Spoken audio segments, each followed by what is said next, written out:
Mr. Chairman and other people attending the meeting, we are now recording and streaming live on YouTube. However, we are waiting for one more of our Environmental Impact Commission members before we can begin.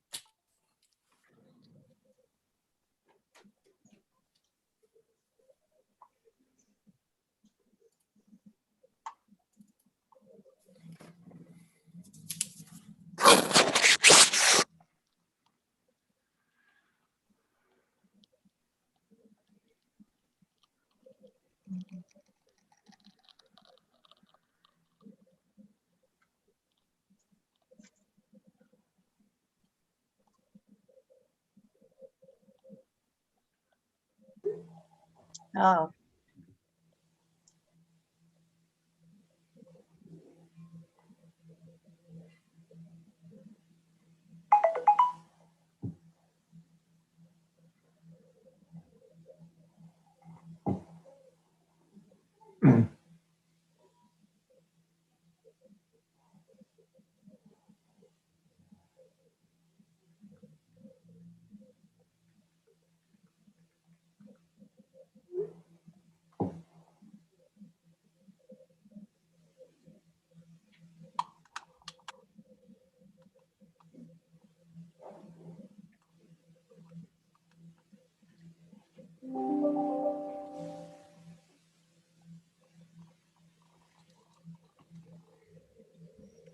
Hi, Jim.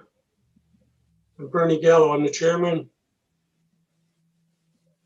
Good evening. How are you? Fine, thank you. How are you? Doing well, doing well. Good. Hi, Jim. Hi, Matt. Hey, Matt. Hi, How are you? good. How you guys doing? Hey, Mark. How are you? Good, Jim. How are you? Nice to see you. Doing well? You ready, Mary? You are ready to open the meeting. Thank you. Thank you. You're welcome. Good evening. Welcome to tonight's meeting of the EIC on Wednesday, March 10th, 2021. It's a web-based meeting hosted on Zoom. I will start by calling roll call. We have Jeff Harold, Yo, Mark Massoud, Here. Matt Rose, Here. Bernie Gillum. We have a quorum. First item on the agenda is accepting the minutes of February 24th, 2021. Do I have a motion? So moved. Second. Motion made and seconded to accept the minutes from March 24th, 2021. Corrections, additions? Finding none, I'll try your mind. Roll call vote. Jeff Harold, yes, Mark Massoud, Aye. Matt Rose, Aye. Bernie Gallo. Motion passes. Thank you. First item on the agenda is old business, 1129 Encompass Health. Okay, Ward. Yes, good evening. Evening, Mr. Chairman. Ward Mizuko here. Appearing again this evening with Eric Lindquist, the project engineer, and Matt Pop, the project environmentalist. We left off last time with the commission seeking input from Mr. McManus, who I see is with us tonight. And yesterday we were able to file some responses to his questions that Eric and Matt put together. So if you would like us to go through those responses, we can, or if Mr. McManus has had a chance to review them and wants to pose any questions or comments, we can react to that. However the chair would like us to proceed. Who would like to go first? Mark, would you like to, Mark? Mark, who would you like to hear from first? I think the applicant, Mr. Chair, first. That'd be great, just to explain some of their responses. Okay, well, I can pull up the item on, if the chair would allow me to share the screen. Oh, one moment. Thank you, Mary. I'm sorry, I forgot to do that. Okay, you should be all set, Ward. Okay, thank you. You're welcome. Okay, so here's the response, and what we did was list the question first, and then the response follows immediately after. And if it's okay with the chair, I'd like to ask Eric to take us through it. Sure, that's fine. Yeah, no worries. Thanks, Ward. I can bring up the first two questions are pretty much addressed by the same revised map. Basically, what happened is when we pulled together the soil exploration program out of the site plan hadn't been developed at that point. The survey wasn't completed. The wetland flags weren't on the survey. So we had to advance the soil exploration program as a due diligence phase with the ownership group. So we advanced that without the finalized layout. So that was included in the engineering report, but it wasn't updated as was pointed out. So we did that and submitted it with our responses. So it shows the current wetland and survey as well as the current site plan layout, and the locations of the test pits and boring are also shown there. So that will take, that addresses the first two comments there.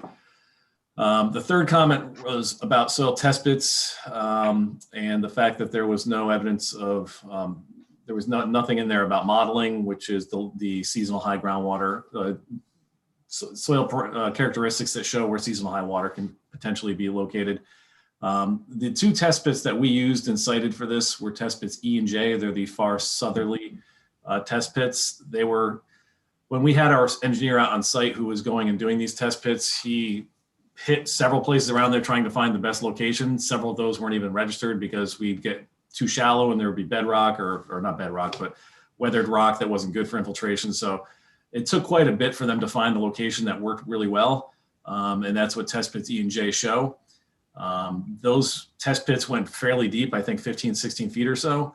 And there was no evidence of groundwater or modeling in those wells, and we didn't hit bedrock. There was no refusal. And our system's actually elevated quite a bit above the bottom of those holes. So we feel comfortable that the infiltration will work very well over there. That's an area where we're going to eventually have fill as well. So as the system goes further to the east, it'll be getting more and more into fill. So we're comfortable that the infiltration system will function and that it will, the test pit information there demonstrates that there's suitable separation from any potential groundwater or ledge that would impair the ability of the infiltration system to work. The fourth comment was in relation to,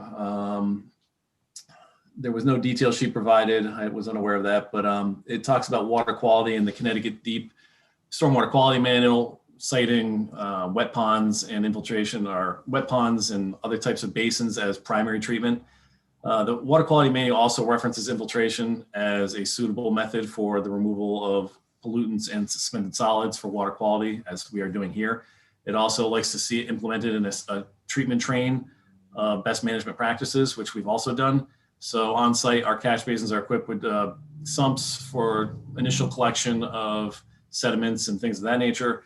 Then there's a gross particle separator, which is something like a Vortechnics or a Storm Scepter or something along that lines. That's a swirl separator, which gets out your oils, pollutants, and things like that. That's pre-treatment before it goes into the infiltration basin. The infiltration basin then is sized for water quality as part of the Lake Kenosha watershed and all that stuff. It also is a great source of removing pollutants. Infiltration is great for that. After it exits the infiltration system, the high level, the stuff that doesn't infiltrate, the overflow goes into a level spreader, which is designed with a concrete curb that's laid flush. So it evenly disperses the runoff out into the existing condition, which we've also beefed up with some plantings for some more bioremediation. So that approach to stormwater quality is used all over the state and it's recommended by DEEP. So we feel comfortable that we'll be getting rid of the pollutants and suspended solids that we've assumed in our report and the pollutant loading calculations. The fifth comment that I'll be covering, then Matt will cover comments 6 and 7, relates to the erosion control plan. The noting here is that they didn't, that James didn't have an ability to see this, the erosion control plan, but as we've discussed before and has been brought up in prior meetings, we do have sediment traps on either side of the site. Those sediment traps are designed to collect as much of the runoff as possible. That'll get rid of a lot of the suspended solids from the exposed site. Those sediment traps then have a perforated riser pipe with crushed stone around it and filter fabric to further get out the suspended solids and eroded materials off the hillside. And then it goes out into the level spreader and the riprap swale on either side of the site. The areas that don't get caught by that, yes, we still will be protecting with a hay bale and silt fence, but there is that initial treatment that's going to be there. And I also referenced before that we will be building this extensive wall around the entire perimeter of the development. The intention is to get that wall in as quickly as possible for a number of reasons, because this site is largely infill and we can't do any building work or any of the site work until that's largely in place. So the goal is to put that wall in place, and that'll be a physical barrier that'll be trapping a lot of the erosion inside the site as it's being erected. So I think we're in good shape on that front as well. And with that, I'll pass it over to Matt, who can go through items 6 and 7 with you. Good evening, Matthew Pop, landscape architect, professional wetland scientist from Environmental Land Solutions. Just going to go through again, like Eric said, 6 and 7. Question or comment number 6 was regarding the swamp area adjacent to the site that's showing up on DEEP's natural diversity database maps. I worked on, I think, all of the surrounding sites.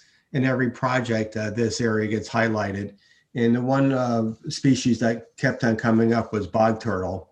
So in 2016, Toll Brothers hired John Sullivan to review the site to see if it contains suitable habitat for bog turtle. And he concluded that the site did not. It was too wooded. Bog turtles prefer an open, marshy areas with sedges and rushes.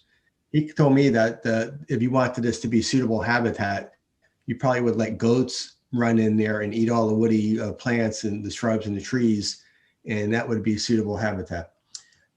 Clemens was hired in 2017 for adjacent site upslope, and he stated that bog turtles, he said most experts believe that bog turtles don't exist in Fairfield County anymore. So I've walked that wetland probably 25 times, I think. I listed some of the dates. There's a lot more dates that I've walked it, especially in June one year. I think I walked it maybe 2 or 3 times a week for a couple of weeks, and I never saw any bog turtles there. On another project, this is kind of an upland issue. There was upland, there was sand blackberry, which was highlighted on the DEP's map. And we actually relocated that. So if you're driving through the reserve and by the tennis courts, or the paddle tennis courts, there's a little fenced off area. It's not far from the gas easement, and that's where those sand blackberries are. And we're monitoring that, and that's I think we monitor it for another 2 years. So again, no bog turtle within that swamp. The last one comment was number 7. If there was any vernal pool wildlife species that could possibly breed in the wetland. And there are. There's Clemens identified one vernal pool, maybe 20 years ago on the far side of the wetland, probably 1,000 feet from this site. The wetland, it's kind of oval shaped. It kind of looks to me like an old farm pond at one time. Now it's wooded. And then about maybe 10 years ago, we identified another vernal pool area, which is on the gas easement area. And that they contain spotted salamanders and wood frogs. About 2 years ago, that gas easement was sort of torn apart when they put in the gas mains, new gas mains in that gas easement. There are a lot of ponding areas in that swamp. So every time a tree falls over, you're going to get a deep depression. And those are definitely suitable areas for wood frogs and spotted salamanders, to breed.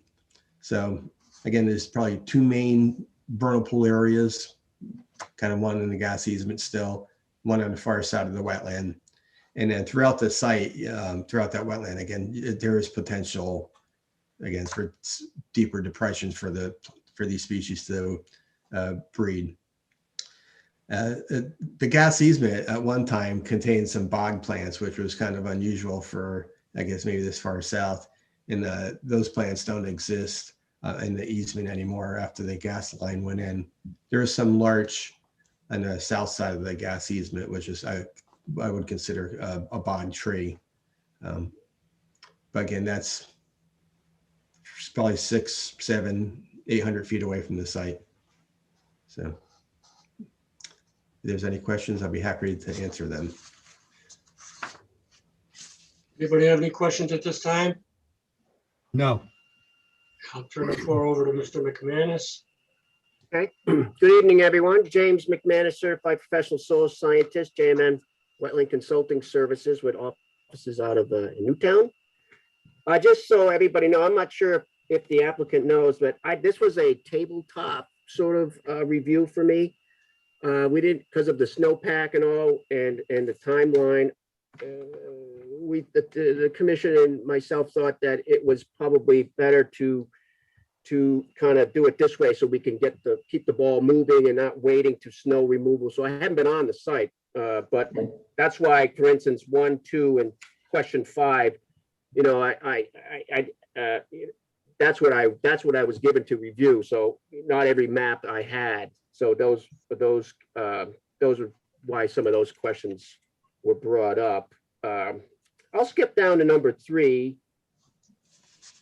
I saw from your law, does the engineer who read the pit know what kind of till material he was in?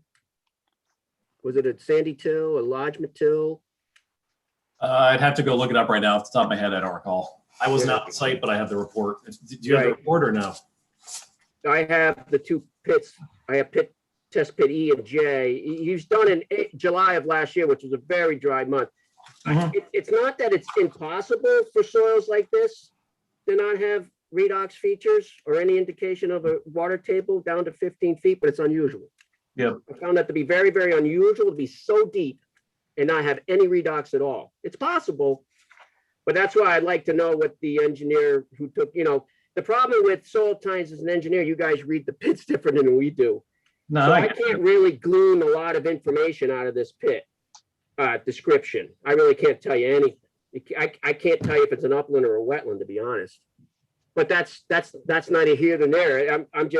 I find it odd to be so deep, and to have your infiltrators only 6 feet above the 15-foot bottom of the pit. I don't know if you're in water, Tom. You may not be. Yeah, the thought process on our end is even if the engineer missed the modeling or something like that happened, we're so far above the bottom of the pit that we don't think the seasonal groundwater is going to fluctuate by 6 feet in this area, especially given the slope of the hill. And just further experience on the site where we've been out there. But like I said, we went out there, did infiltration tests at the bottom of the elevation of where we believe the system was going to be.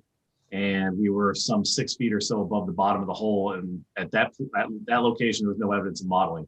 Maybe there was some below and my guy missed it, but I'd have to go talk to them. So what did you get for input? My problem is I can't tell what type of till we're in. If we're in a lodgement till, you're not infiltrating anything Right. at that depth. But if you're not on a lodgement till, if you're in more of an ablation type sandy till, then yeah, I mean, it could be very well suitable. I just don't have the information. See, I can't make an informed decision to the commission with these 2 test pits. And that's not anybody's fault. I just can't make an evaluation. Yep, no, the infiltration rates are at the end of Appendix A. And they were pretty fat. It was a pretty good material. It gave us like 9 inches per hour. So it was a good flow going through it. So we conservatively did our design based on less than half of that because we didn't need it.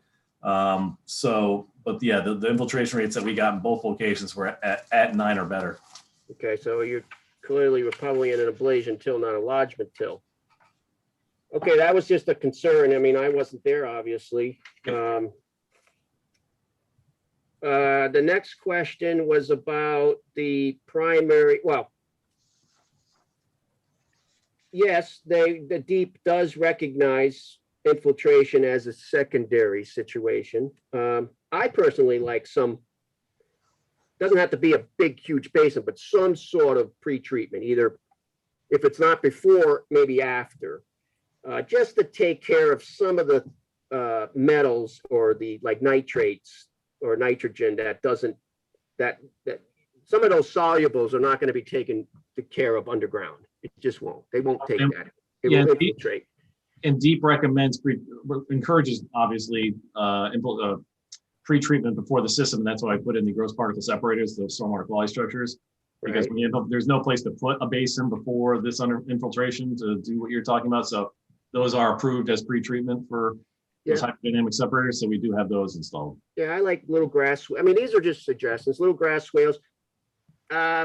You're using the buffer as sort of your polishing mechanism. I wonder if it's possible. Again, I guess the recommendation at your outlet structure to the infiltrators, if you could build some sort of polishing basin that's a little bit depressed, and so when the water leaves through the outlet pipe, it actually goes through some sort of like polishing basin, kind of like a forebay after the fact, and then it goes down the slope to the wetlands. Mhm. So some of that water is going to infiltrate into this shallow, or this little biofiltration basin. Plants and other things will take up anything left behind, and then it goes to the wetland. And then you sort of done the same thing, but at the end of the train, not at the beginning. No, we do. If you look at the detail, you didn't see the detail sheet, but the level spreader is I think it's a foot depression. So Okay. it's a long 40 foot or 30 foot, I forget the length, 1 foot depression that the water does go fill up into. And we could provide more planting, or we could do some level of planting in there. I wouldn't recommend too much, but that can be used. That does get out sediment too. That's why I listed as one of the best management practices, because that will take up some additional level of that. And like I said, there's a level spreader that goes over the berm, and then we'll have more plantings there. So that is there. It's not sized for water quality per se, as much as it is for attenuation of velocities. So it is there as a finishing basin. The only problem is the bigger we make this, the more disturbance we have out there, the more trees we're cutting down. So I was trying to balance an approach that would give us something that satisfies everything while limiting the disturbance. Yeah, I get it, but the water volume is important, but the water qualities is equally as important. Mike, you guys know it better than I, but what's the slope like when that leaves the level spreader? What kind of a slope are we dealing with, and how far away is the wetland from that? The wetland's a couple 100 feet away. It's Okay. Is it really steep, or is it that whole hillside vegetated? It's vegetated, yes. It's not the steepest portion where you're concerned with the really steep slopes. It's actually where it fans out. It's probably the average grade for the site in that area. That's one of the reasons we selected over there and did the site the way we did it, so that it was an ideal location to kind of let this go out there in sheet flow. Right. Looking at the subsurface exploration plan and the scaling on the side, you're looking at about 2 feet and 20, so it's not even maybe 10%. Okay, and I'm sorry, what were the plants that you guys recommended you get a plant? Where was that planting going to happen? Right around the berm and in kind of this immediate vicinity? Is that what you guys had planned for that? Matt, do you remember where the planting was over there? I don't have. Just around there, we just have it seeded with a native grass mixture and wildflower mixture. That whole area that's being disturbed. That you're not going to have any shrubs or anything else. It's just going to be further sort of an erosion control mix, if you will. Yeah, the only thing, there's a lot of deer up there. There's Okay. a lot. Yeah. So that's yeah. we further down the slope on the bank, we do have like bayberry, which for stabilization and habitat purposes. But again, I always think that by the basin, if you can get the herbaceous cover, I think I kind of prefer that. Yeah, I particularly, as you know, Matt, we do these solar projects. It takes time though. The thick, like almost like a very well-established meadow. Yes. Yeah. Where things really move slow, Mhm. but that takes time and effort to make that happen. But we'll see. But we could definitely include the shrubs downslope of the outlet. Yeah, maybe we can put something. Yep. That will help take up anything else. Just a kind of do the final polishing at the end of the train, not at the beginning or something like that. Just a thought. That's fine. And then the last two questions were really based on, after reading the engineering report in the wetland section of it, they didn't discuss any of this. Like, for instance, in the report that I saw, the little table that has the different functions, they actually X'd out endangered species, and that's not true. We actually have a blob, and you guys just went through, you have potential bog turtle habitat. We might not have bog turtle, but you have habitat. And We don't, well, actually, we don't have the habitat though.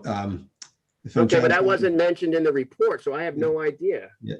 I didn't even know what was out there, other than there was a blob on the site. Yeah, And then the vernal pool, Clemens seemed to find one farther away, but what tier are we, what tier was your vernal pool? And was Clemens tier 1 or 2 or 3? And where was the 100-foot envelope and the 750-foot critical terrestrial habitat? Where's that extend on, or does it even make it onto the site?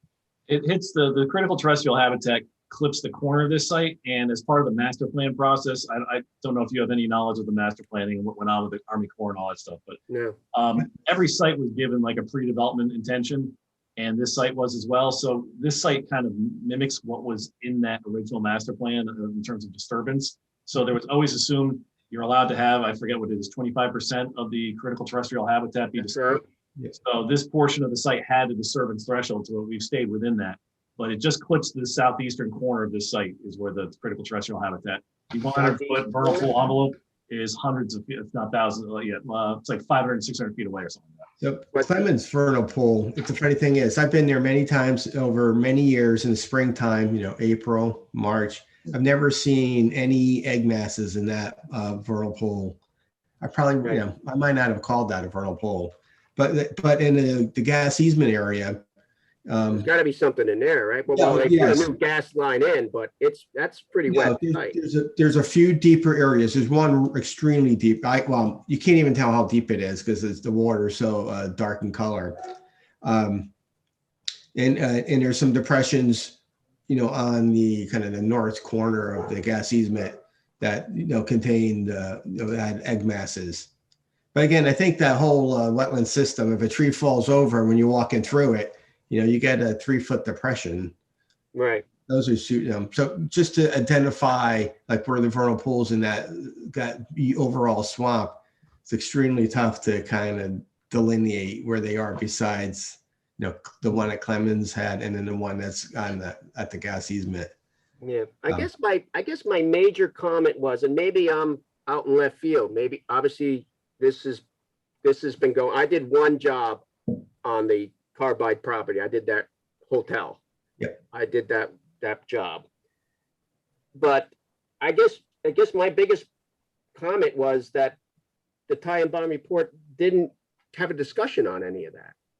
I mean, it would have been nice to read that, yes, Clemens, or we don't have the habitat and this is why. We did a big study, and yes, Clemens found a vernal pool, we found a vernal pool, but it's blah blah blah, and our 750, it's a tier whatever, or if we couldn't figure it out. I mean, it would have been nice to have a discussion, because I'm reading the report and the report tells me we don't have any endangered species, and then all of a sudden I get a letter from time by you guys, and it says that we walked the site and we don't have any bog turtle habitat, and we do have a vernal pool, but we're not going to impact it. I'm like, oh, okay. That would have been nice to read prior to now. That's all. No, it's a fair point. It was something we definitely could have captured inside the text, but like I said, it was just something that was not missed. It was just missed on our write up, and we're like I said, most of this development is outside the critical terrestrial habitat, and I think the closest vernal pool is right on the property line, and it goes between phase 4B, I think it is, in this property. Right. So it was, and this is such a big piece, and we're only developing the northern portion of it. Right. But you could see as a reviewer, I could be a little confused. I mean, because I don't know. Yep. Understood. Is there, because again, it's a tabletop for me. I didn't walk the site. So the 750 feet could have been by the road, like arc. I don't know. That's all. That was my main concern there. I just didn't know. And then to come back with a review letter that says, oh yeah, we know what's out there. I'm like, oh, okay, that would have been nice to know prior. The other thing is too, with the vernal pools, our site kind of drains away from them. So there's I think out the gas easement is sort of a high point, and after that drains to the south, and then the northern part of that swamp drains to the north. So say that one more time, Matt. The wetland drains in two directions, to the south and to the north. Right. So the gas easement is more or less the high point, I kind of assume. So water from our site, goes into, kind of drains away from the vernal pool. Got it. So, but, Thank you. yeah. Okay, that's all I have for now. Thank you. All right, thank you. Any questions from the commission at this point? Mr. Chairman, I do. Go ahead, Mark. Jim, I'd like to ask you what you think of the erosion control plan. Well, I just like to ask that. What do you think of the erosion control plan relative to the clearing and grading and mass grading that'll take place on the site? Well, again, I don't really have that plan, which I think was C600, C603. I didn't have that. I mean, I'm looking at C401, which is the biggest plan I have. And so it's hard for me to answer that question, Mark, other than I heard the response from the applicant. Okay, so I mean, I see. How high is the? I shouldn't probably know this, but I can't remember. How high is the wall, the retaining wall, and that northern retaining wall at the steep slope area in the kind of in the southern part? Sorry, I had myself muted. It varies along the entire length. It's tallest at the north corner where it rounds over near Reserve Road. I think it's in the neighborhood of 20, a little over 20 feet. Yeah, how's it in the back? Yeah, and then it goes as it goes fully along. I think it averages in the 10 to 12 range. I off the top of my head, I don't recall, but it varies. It goes from steeper to around 12 feet, and then it eventually just disappears into the slope.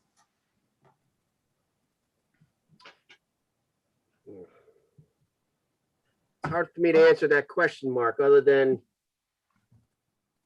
that's okay. It's because it appears that you either don't have or need to receive some additional information on that. I have a couple more comments, but Mr. Chairman, I'll wait till everybody's finished. Anyone else have anything to say? I don't know. No. Eric, anyone? Matt? No one has anything else to say, Mark? Mr. Chairman, just to kind of summarize, it appears that that Jim is just and we've received some newer information tonight. It appears that, and I just want to verify. So, have you guys submitted a revised plan that I just want, from my understanding, a revised plan that has an updated wetlands boundary on it? Is that correct? I have to confess that I didn't forward that. I did get it from my team, but didn't forward it to the commission yet. I will take care of that oversight tomorrow. And I'm sorry that didn't reach you. The one thing I'll say on that is that was only the subsurface exploration plan, which was just an 11 by 17 inch sheet that was in the engineering report. All our plans and the plan set have the correct wetlands in it. That's all correct. It was just one sheet inside the engineering report that was old, that was brought up in the questioning that I replaced and swapped out. So anything you have plan set wise is current wetlands, current topo and survey. I see. So apparently it caused some confusion since Jim was reviewing and I guess identified or saw two different sets. So my point is this: we've received some new information, and I would propose that that Jim be able to respond to that and to have him ask for any additional information that he needs to draw some conclusions. With regards to the probably my biggest outstanding, other than what was been brought up tonight, my biggest outstanding issue is still centers around the the erosion control, handling of the erosion control, handling of the slopes during the mass grading. I would like to kind of task the applicant with with coming up with a, I know you've proposed erosion control measures, but coming up with a more comprehensive kind of process or plan, including including oversight, that would give us a more detailed detailed plan on how erosion control measures will be handled during that what I feel to be a critical phase. And I say this from this perspective. While working in Danbury, I worked on any number of large projects that included mass grading of multiple acres of land. And each one of them was problematic.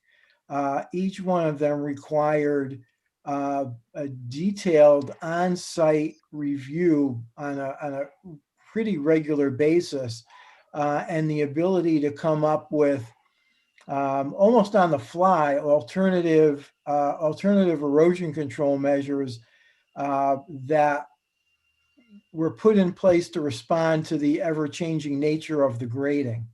And I know something like that is likely to only be able to be done while the site is being graded. But my point is I'm asking for at least some kind of process with some kind of oversight that we can be reasonably comfortable with, that will address the fact that 7 acres of land will be mass graded at once, and to be put forth for protection of the wetland during what I consider that critical phase. Yeah, just for clarity, based on the general permit for stormwater, since this site is over 5 acres, it'll be subject to. There are inspections required as part of that for erosion control and making sure the plans everything's being satisfied. So there are weekly checks. After every rainfall, you have to be out there making sure the erosion controls are still in check and everything's functioning as intended. So that will definitely be done.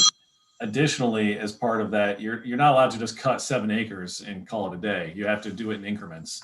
So even though there will be 7 acres of exposed earth eventually, you have to clear like a half acre at a time, or I forget what the exact number is, but you clear a half acre, stabilize it, put down, temporary controls or whatever case is, get that section stabilized, then you can go clear the next. And it's a progressive thing that's, as part of the general permit process, has to be done regardless. From what I understood from your question, you're looking for more of a narrative to kind of express that, or to explain what we see as a on-the-fly addressing of any issues that arise as it comes up. Because it didn't sound like you're looking for more controls. So I'm not really sure what additional controls I can put in place once that wall starts going up, because it's going to be a physical barrier. So I'm not sure what else I can do outside of that. Well, I mean, you may have answered part of that, and to maybe include that information that you talked about, the stormwater permit and the constraints and the standards that you need to meet in terms of carrying on the job, maybe a reference, some kind of narrative and reference to some of those standards would put at least me more at ease. Okay, I can get you that. I can give you a link to the actual report if you ever want to read through it, which itemizes everything you need to do, and we'll also include just the kind of cliff note narrative of the approaches and some of the key highlights that'll alleviate some of your concerns. Eric, Jim McManus here. Have you got any feedback from the DEEP yet, or is it too early in the process? Too early in the process. I don't do the general permit. They don't want to see the general permit until it's approved, because that's part of the process. Is you get local approval, then it goes on. So we haven't done the NDB request. I mean, sometimes you can do that ahead of time. I know Matt does that on a lot of his projects. We did not do it this time, but we can jump into that. But we've done enough projects around the site, as Matt went through, that we know what's out there. So we're not concerned with it. But that we were going to be doing that part of the NDB process once we got approval and just went through the whole general permit process during CDs. Anyone else further? Mark?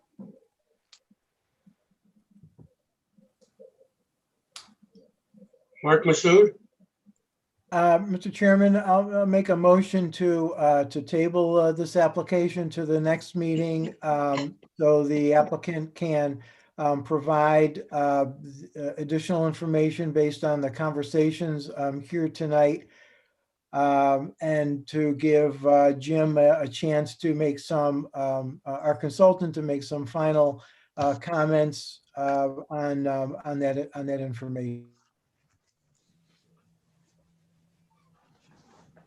Is it possible I could get the sheets C60, I'm sorry, C600, 603? I guess those are the erosion control plans, Eric?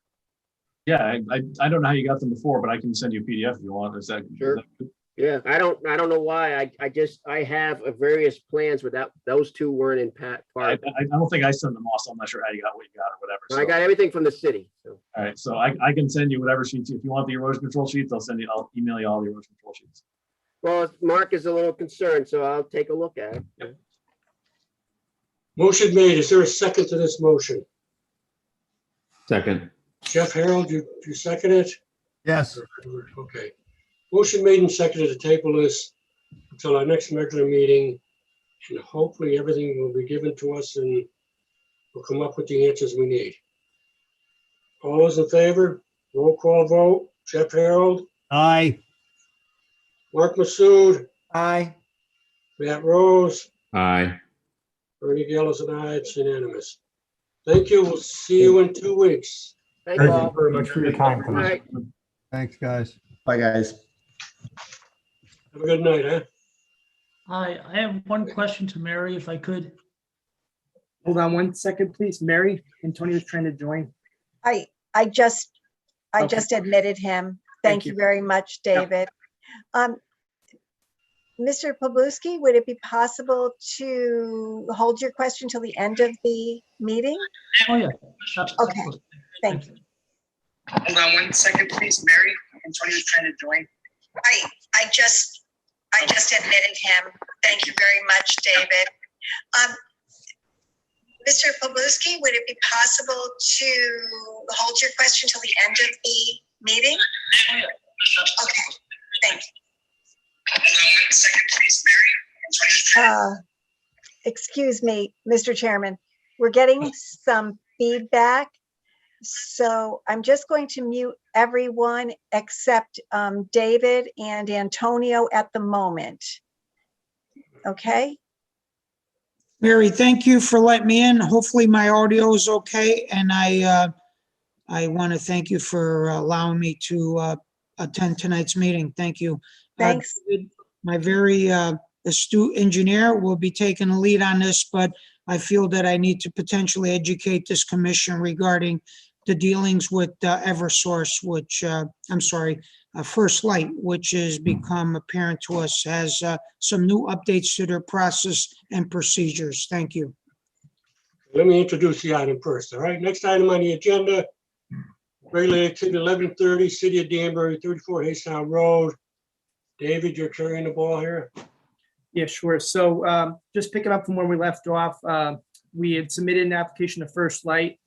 They since responded, and I sent you guys an email basically saying that they've received it. They have no further comment because they are really busy and swamped with other applications. So we as I discussed last time, we were going to basically have a no-mow area shown on the plan down at the end near the beach. And we were going to be supplying an additional half a cubic yard of riprap where the drainage pipe outlets out of the wall per Mr. Wood's recommendations from First Light. Anything further? That's it. Anybody have any questions? Antonio, did you want to speak on this further? Thank you. Thank you, Mr. Chairman. Yeah, I think David might have circled around with an email that we've gotten from Brian Woods, who we have a great working relationship with. And I think one of the most important aspects, it doesn't really need to be done tonight, but one of the most important things I think we need to circle back to is that First Light has significantly changed the process and procedures related to the way that they permit certain activities within their actual regulated activities. As you all know, they fall under a federal mandate, and they regulate their federal waters, which are related to creating power in a very specific way. So at some point, Bernie, maybe we can work with you and your wetlands enforcement officer to not only update this for us, but actually update this for every applicant that comes before you. As Mr. Wood has indicated in the email communication to us, the actual issuance and the regulation of the activity within their formal submittal of regulated waters falls on them. The city of Danbury and any other municipality, Sherman, New Fairfield, Brookfield, New Milford, is secondary to them being the primary, if you will, person to evaluate and determine whether an application should be submitted to the wetlands or the EIC. So we can work through all of that, but had a lot of great communication. David's been great in forwarding everything to Brian, and we've known Brian I've known him personally for about 25 years. This is something that he totally supports. He feels it's going to actually help with controlling and responding to emergencies on their water, their water bodies. So he's totally for it, but they are swamped right now with everybody trying to put in applications, with the most significant application being pools within their regulated areas. So, Mr. Chairman, I would hope that maybe you could allow the rest of your commission to vote on this and determine what's the best way to move forward. We cannot order the dock really without having some sort of a sense positive movement from your commission, because it is about $30,000 worth of investment that our fire department wants to make sure everybody's on board with. I have no issues with Mr. Woods allowing this. I just want to make sure you guys are good with it, and I'm here to take any questions you have. Anyone? Any questions? Antonio, we'll work with you any way we can to update everything. Just give us a holler, okay? Thank you. Thank you. We're learning a lot from the most recent communication with First Light, and we'll be very willing to share that with you. What's your pleasure with this, people? We can approve it, but the final approval has to come from them. That's my understanding, Antonio, right? That is correct. I don't want to disrespect the commission, but basically, from the communication David forwarded to you, is First Light's basically saying you don't even have a say in the game. Correct, correct. So, but you guys are our EIC commission. We work with you guys all the time, and we pay tremendous respect to you. So we want to make sure that you don't ever think that we sidestepped you. No, I don't think that at all. I think from our end, though, we would probably like to have it on the record that we approve or disapprove. Disapproving won't do us anything because they have the final say. Yeah, That is correct, yeah. I'd like to hear their findings first, so we have some sort of information to be able to make a decision. Okay, Yeah, I think we need to wait for First Light. Yeah, We gotta table this again. we've never approved something before getting something from First Light. We need some information from them. Yeah, I understand that. We've never before had them say that they have the final say, so. Yeah. But we can table it with no problem if someone makes that motion. I'll make a motion to table until we hear from First Light in a definitive manner. Second. Motion made and seconded to table. Table item, whatever it was, 1131. All those in favor? We'll start with Jeff, In favor, yes. Mark Masood, Aye. Matt, Aye. myself tonight. Item is tabled. Antonio, we can Mr. talk Chairman, about this just anytime. before you move on to your next agenda item, I do want to just express my dissatisfaction with what just happened tonight, which is fine. We'll work with it. But just understand that somebody within the coffers of the city of Danbury needs to research the regulatory compliance that's required with First Light. Again, I want to reiterate that First Light doesn't respect your approvals in the sense that they don't feel that you have any approval powers in the application to install a dock or do any regulatory work in their, in the regulated area. So I will consult with our corporation counsel to be able to provide you some of that guidance, so this doesn't happen to any other applicant that comes behind us. All we did was table this. We didn't say yes or no. We're just waiting for more information from First Light. I don't think that's unreasonable. Oh, I don't deem that to be unreasonable, but as I mentioned to you, I don't know exactly what you're looking for from First Light. Are you looking for a copy of the final permit? I don't, as I mentioned to you, the communication that has been given to this commission from Mr. Woods clearly dictates that the EIC does not have a regulatory role in the approval of this application with them.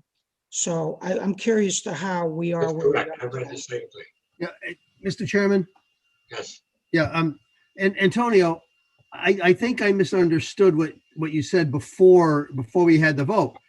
So you were looking to see if we are in favor of this. I mean, if the permit were there, for example, and First Light said it was okay, were you asking us to say that we would approve it under those circumstances? I'm not sure what you were asking for then. You bring up a very good point. I think basically what we discovered, what David and I discovered in the last 2 weeks, is that we probably should have never even put an application forward to you guys because you don't play a role in the approval process here. The regulatory activities related to anything around Candlewood Lake you have no role in it based on what we discovered in the last week and a half. So although, as I mentioned to you, we pay incredible respect to you because we do tremendous work with you all the time, we never wanted to sidestep you, but it seems like that courtesy has now led us into a very substantial delay. With the installation of the dock, everything can be done from the lakeside. You don't have to come in from the property side at all. It all gets done from the lakeside. Yeah, it's being assembled at the local firehouse, and they're gonna just bring it in from the boat ramp side and slide it on the water over to the wall side. So, I mean, when we met last time, there were no additional comments for the plan.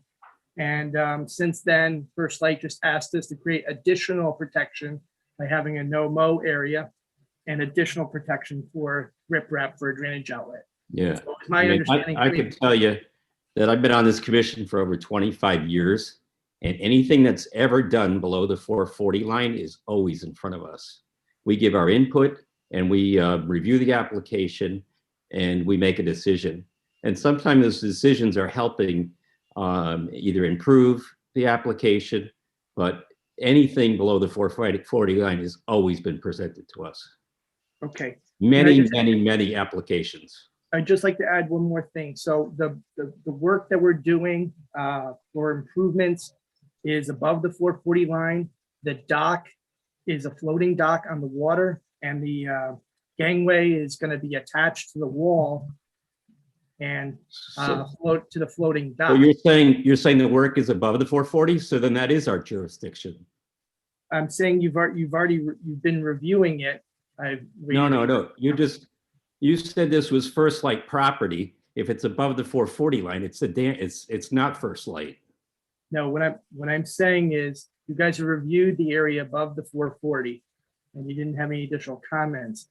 Since then, First Light has provided comments within their 440 federal project limits. And I'm just saying that all that First Light is going to provide is things on top of their items, like the fixture on fixing anything on the wall. But we're not tearing anything up. We're not disturbing the soil in that area. Well, this is all part of the application. Yep. And we will review it all and then we'll make our decision. Sure. Mr. Chairman, I'd like to make a comment regarding your commission member and what he just said, if you'd be so gracious to allow me to do that. Go ahead. I want to reiterate what David Knoll just said. Activities are below the 440. That is federally regulated waters. They have a permit and they have been granted authorization to regulate those activities. What David said is anything above the 440, you guys would have opportunity or have made comments above that, which David, you can correct me. I don't think anything that we're proposing is above the 440. So having said that, I really want to say, I don't know how many years anybody's been where they are. The fact of the matter is there's current new stipulations and there's federally regulated permits that have been granted to First Light that we all have to comply to. There's regulatory changes made every day. My God, I can't even keep up with them. So I think it's a very, very important thing for this commission to educate themselves towards what those new requirements are and what those new process and procedures are. Again, we are part of the city of Danbury. We're going to roll with this as best as we can. But as you start regulating other folks coming in front of you with similar applications, you want to make sure that you're legally within your rights. And that's all I'm trying to tell you, because right now I think you're acting on an application where you don't legally have any rights to. Anyone further? Jeff? Yeah, Antonio, first I want to make it clear that my motion was not trying to be obstructionist. I want to make that clear. That wasn't what I was doing. I was thinking that under the circumstances that from everything I've learned in a couple of years on here, that we can't act until we have a completed process in front of us to act on. So I didn't feel we have that. If you're saying that we should be breaking this out, which is what I think I heard you say, anything above the 440 line where you have an impact, we would have to have that, but the permit included stuff beyond that. So if the permit were rewritten, we could vote tonight, from what I understand, if it were rewritten in that way. Is that correct, Bernie? Right now, we have a motion to table. We can't vote anything. But, No, I understand that. No, I understand that, but I think what Antonio is saying, the regulations have changed as far as First Light is concerned in the federal government. Right. That's what he's saying. They've kind of taken us out of the picture if we're below the 440. Yeah, and I'd really Right, Antonio?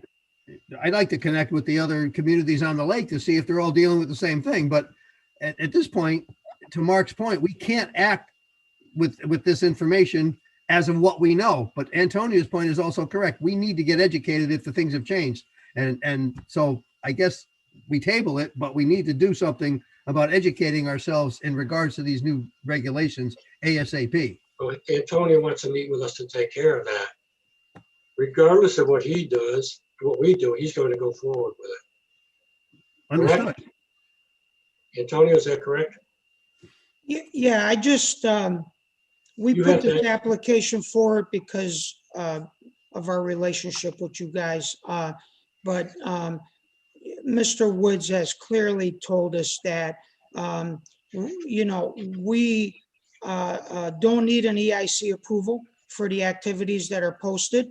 The waters underneath the 440 and the land underneath the 440 is controlled under a federal regulation, which they have a permit to administrate.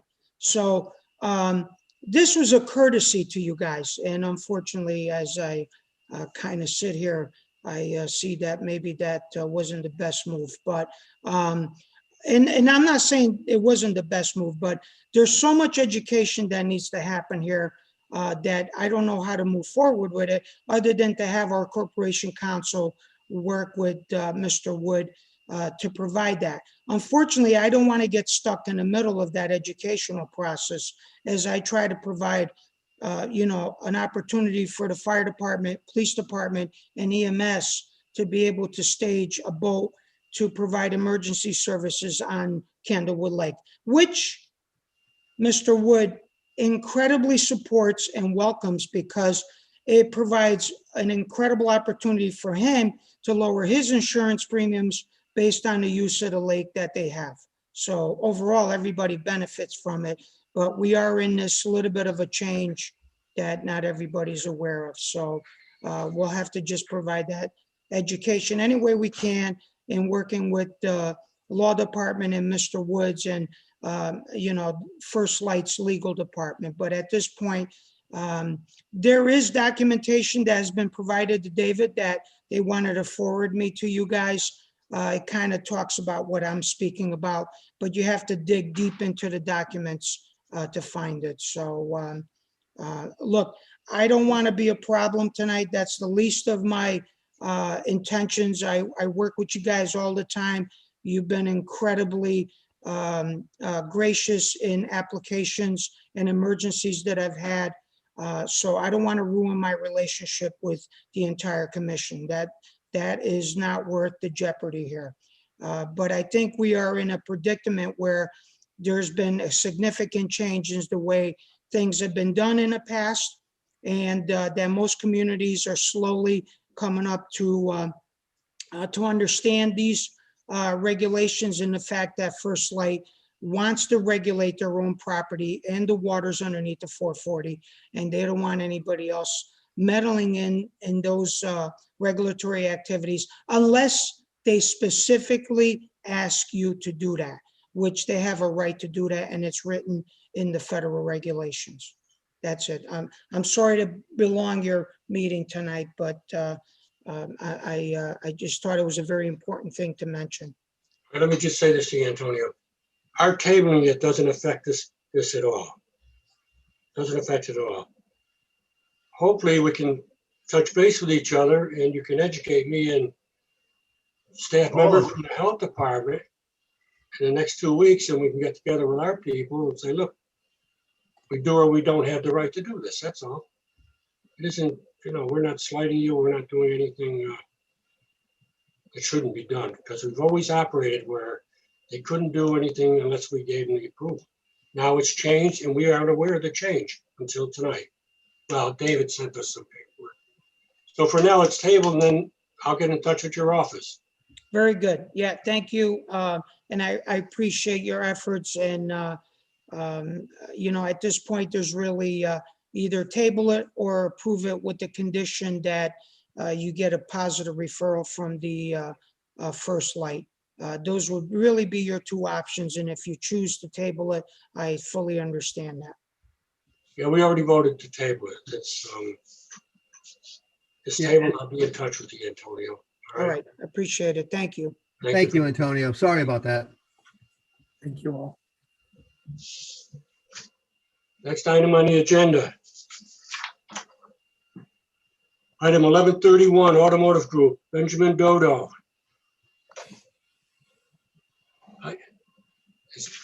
Ben was here, wasn't he? He's here. Yes, here I am. Oh, you were watching TV, huh? Nothing as good as watching an EIC meeting. Okay. Absolutely. Absolutely. We don't believe you, Ben. Good evening, everyone. For the record, Benjamin Dodo, licensed professional engineer, representing the PSD Automotive Group, which is also Bruce Bennett Nissan of Danbury. It's a 7.9 acre site at 13 Sugar Hollow Road in Danbury. Everyone is familiar with the site as the former Bed Bath Beyond and Sports Authority property that's it's been vacant for some time right now at the corner of Sugar Hollow and Wibbling Road. Basically, what we're here for tonight is very little to do with wetlands and more to do with an interior fit up. They're going to reuse the existing building as it is and do an interior fit up. an automotive use is a permitted use in the zoning regulations.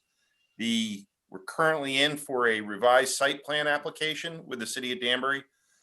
The existing parking lot that you see there at the facility is going to remain basically unchanged. All we're here for today is there are some regulated activities. There's wetlands to the north of the site and to the west. This building was built as a retail building with loading docks in the back and customer access in the front. Due to the fact that some of the interior of the building is going to be converted to automotive service and sales, we need the ability to drive autos into the building. So there's going to be a service drive doors, 3 of them cut on the north side of the building. I'll switch to the plan in a second. And basically the only activities we're doing on site is we're tearing out about 60 feet of sidewalk on the north side of the building, cutting 3 doors in the building and replacing that sidewalk with 60 feet of sidewalk at a slope so cars can drive over it. So instead of having a 6-inch curb, we're flush at the asphalt and we ramp right into the building. There'll be 3 overhead doors. They're located within the 100-foot regulated area. But as far as site work, that's all we're doing. We're not making any changes to the drainage system. We're not adding any impervious area to the site. The site currently drains sort of 2 ways: to the north to Lee's Pond Brook. There's an existing stormwater management system on site already that handles that. And then to the west toward Kissen Brook, there's a large stormwater management basin that was there. This was all built in the 90s when the site was developed. Those will all remain unchanged. We're not changing any drainage patterns at all. We're not doing any paving with the exception of this little piece of sidewalk. The site is currently served by city water and city sewer. That will remain unchanged. The site currently has about 400 parking spaces. Those will all remain with the exception, we're going to remove 6 of them. And those 6 spaces will basically be the drive aisles to the service base. I'm going to share my plan if I can here. Let me get to it.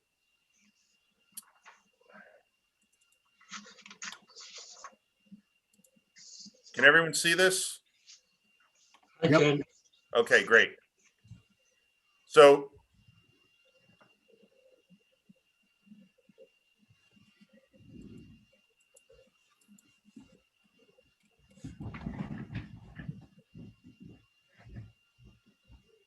basically, here's the building here. It's, like I said, it's 78,000 square foot building. It's going to remain unchanged. The door entrances that everybody's familiar with at the site, the old Sports Authority doors, those will remain where they are. The Bed Bath and Beyond doors will remain where they are. What we're doing here, there's wetlands off to the site to the north here that's off our property over by the ramp to the Bacchus connector that you're all familiar with. So right here, we're cutting 3 doors, 2 entrance doors for customers to drive their cars inside the building. So when they get serviced, they'll be greeted by a service associate there to write them up. They can get out of their car and go wait or get picked up or take a loaner car and go away. The car will get serviced, and then the tech, when the car's done being serviced, they'll be driven out the 1 exit door. This will be, we're saying it's a Nissan, but there'll also be Infinitis sold here as well. We need about 200 parking spaces here, technically for zoning, but as with any auto lot, we're going to use all the spaces for both customer parking, employee parking, and also the storage and display of vehicles. And that'll all be done in the existing parking lot to the front here. So be happy to answer any questions anyone may have. As with all wetlands applications, we like to discuss alternatives. I couldn't come up with an alternative for this because the work here is so minor. Again, taking out this little bit of sidewalk that's a 6-inch curb and repouring it to be a ramp. That's the work in the regulated area. Anybody? No issues here. Mark, Matt, anything?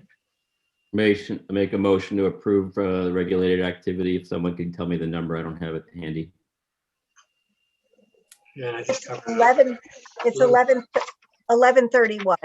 Yes. Regulated activity 1131. Administrative, Sure, for administrative approval. Yep. Here, I'll a second second. it. Yeah, I second. Motion made and seconded. We approve regulated activity 1131, the administrative approval. Any remarks from anyone? Questions? Roll call vote. Jeff Harold, Yes. Mark Masood, Aye. Matt Rose, Aye. Bernie Gallows, and I. Motion carries. You're all set, Ben. Thank you, everybody. Good night. Thanks, Ben. Yes. Before we, oh, here we go. Um, Thank you. Thank you, Ben. You're We're welcome. still on, right? Yes, we're still on. Yes, But- I want to be on. I want to be on. Okay. Yes, yes. and- I understand Robert's rules. We had a motion to table an item and then we discussed it afterwards. I felt as a courtesy to our city people, we would allow them to speak. I think what Antonio was saying, we just received that paperwork, which says First Light doesn't need our approval for this. It was in the paperwork that David sent us. But I'll meet with Antonio and I see, must be some change in the way they're operating that we're not aware of. Okay? Everybody on board? Yeah, I am, but I still can't help but think that how can the state just grant them that authority to change it in the middle of all this without telling anybody? I don't, maybe they were supposed to send us something that didn't, I don't know. Wow. So we had a little hiccup tonight. Our tabling it doesn't affect this plan at all. Doesn't No, but- affect it. Again, though, the point being, if it's on the lake side below the 440 and you don't need to get access above the lake side, I mean, that's a different story. But most of these projects that we're getting involved in, you're working on both sides of the 440. So Yeah, you're right. So No, that was my yeah. clarification there, and I'm sorry. I think the way he basically said he didn't need our assistance on it, then withdraw your application if you feel that way. But I just, as you can tell, I took it the wrong way, so I was not There's pleased. nothing wrong. I don't have a Yeah. problem. I don't think you took it the wrong way. May I interrupt for just a moment, please? I just want to remind you that we are still recording That's right. and Mr. Krablisky, I'm sorry, I did not pronounce your name properly, and his son, who is an Eagle Scout. They did have one question, I believe. Could I interrupt to let them answer the question or ask the question? Absolutely. I think we're through here anyways. Go ahead. All right. Go ahead, Gary Jr. Just ask, I'll speak on behalf of this one and then I'll let Gary speak. Thank you very much, first of all. The question I had was in the original session, there was a document that was screen shared that had some questions that were addressed. Is that a downloadable document I can get access to? I will provide it to you. It didn't get to us in time to make the hyperlink on the agenda, but I will get it to you if you will call me or give me your telephone number now and I'll call you in the morning. Terrific. I can give you that. It's 203-312-4588. I'll be happy to furnish it. I'll talk to you tomorrow. Thank you. And that suffices everything. And hello, Jeff. Hey, Gary, how are you? We were scouts together. We went back as far as South Street School together. We Oh grew my up. God, yes, we do. Yes. Okay. And, Thank you Gary, very much. just let him say thank you for all of your time. We really enjoyed this session. Gary's working on his Eagle Scout requirements, and this is a communications merit badge requirement to be here tonight. So, Gary. Yeah, so this was part of like a bigger merit badge. So and you needed this to get Eagle. So hopefully like this would satisfy the requirement, and then we could like move on from there, and then hopefully get Eagle pretty soon. So other than that, like thank you that I could kind of like sit in and like try to pay attention and understand it. And then like other than that, like thank you again. You're very welcome, Happy to have Gary. you here to be helpful. Good luck with the Thank you. with your Eagle project, with your Eagle program. Thank you. We'll leave the meeting now. Thank you very much, all. Thank Thank you. you. Are we all through with? Seeing nothing else, nothing further on the agenda, I need a motion to adjourn. Nobody wants to go home, okay. No, we're all home. Oh, that's right. I'll make the motion. I'll second. Motion made and second to adjourn at 8:15. It's a record, guys, you know that. Be in favor. Yeah, we've been here a long time. Yeah, Jeff Harrell, Yes. Mark Masood, Yes. Matt Rose, Aye. Ernie Gallows, a yes, motion carries. Thank you. We had a nice meeting. All right, guys. Night. See ya. I'll talk to you tomorrow, Mayor.